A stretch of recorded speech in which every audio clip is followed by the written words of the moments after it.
হাতে মাখিয়ে রান্না করলে যে কোনো মাছের স্বাদ অনেক বেশি বেড়ে যায়। সেই কারণেই আজ আপনাদের সাথে আমি বেগুন, আলু আর মিষ্টি কুমড়া দিয়ে ট্যাংরা মাছের হাতে মাখানো ঝোল রেসিপি শেয়ার করছি। আশা করি রেসিপিটি আপনাদের ভালো লাগবে। চলুন ভিউয়ার্স, রেসিপিটা শুরু করা যাক। যেই প্যানে আমি এটি রান্না করব সেই প্যানে নিয়ে নিলাম বেগুন আমি এভাবে লম্বালম্বি করে কেটে নিয়েছি, চিকন করে। মিষ্টি কুমড়াটাও এভাবে লম্বা করে কেটে নিয়েছি। এরপর দিয়ে দিয়েছি আলুর পরে দিয়ে দিলাম ট্যাংরা মাছগুলো ভালো করে ধুয়ে পানি ঝরিয়ে নিয়েছি। দিয়ে দিলাম পেঁয়াজ কুচি, কাঁচামরিচ ফালি। এবার দিয়ে দিব মশলা। এখানে দিয়ে দিচ্ছি প্রথমেই লাল মরিচের গুঁড়া, সামান্য হলুদের গুঁড়া আর দিয়ে দিচ্ছি ধনিয়া গুঁড়া। সবগুলোই পরিমাণে কম হবে, কারণ খুব মাখা মাখা করে এই তরকারিটা আমি রান্না করব, সেই জন্যে।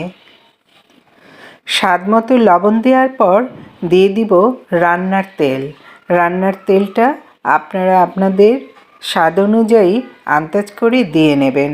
এখানে আমি দিয়েছি প্রায় আধা কাপের মতো না, তার চেয়েও কম, 1/4 কাপ। তেলটা ভালোভাবে দিলে তরকারির স্বাদটা দ্বিগুণ বেড়ে যাবে।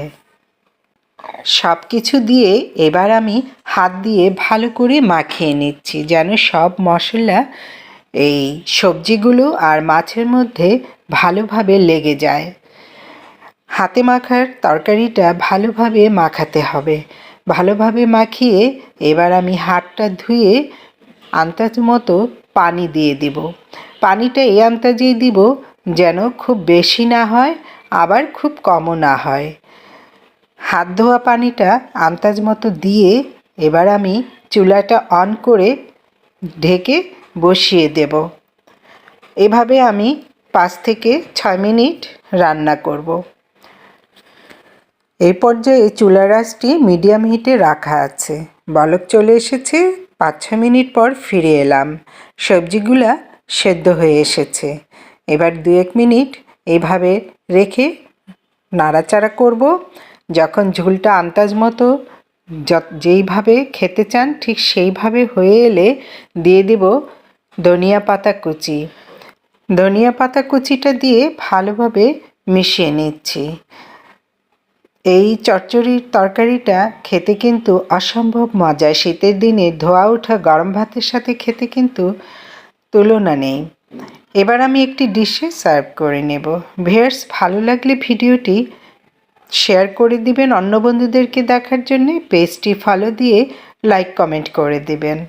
আর ইউটিউব চ্যানেল থেকে যারা দেখছেন তারা চ্যানেলটি সাবস্ক্রাইব করে পাশে থাকা বেল আইকনটি প্রেস করে দিবেন।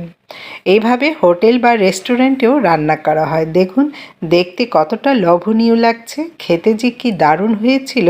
এইভাবে রান্না করবেন, বাসায় ট্রাই করবেন। আশা করি সবাই বাসায় হাত চেটেপুটে খাবে। তো দেখা হবে আবার নতুন কোনো ভিডিওতে, নতুন কোনো রেসিপিতে। ভালো থাকুন। আল্লাহ হাফেজ।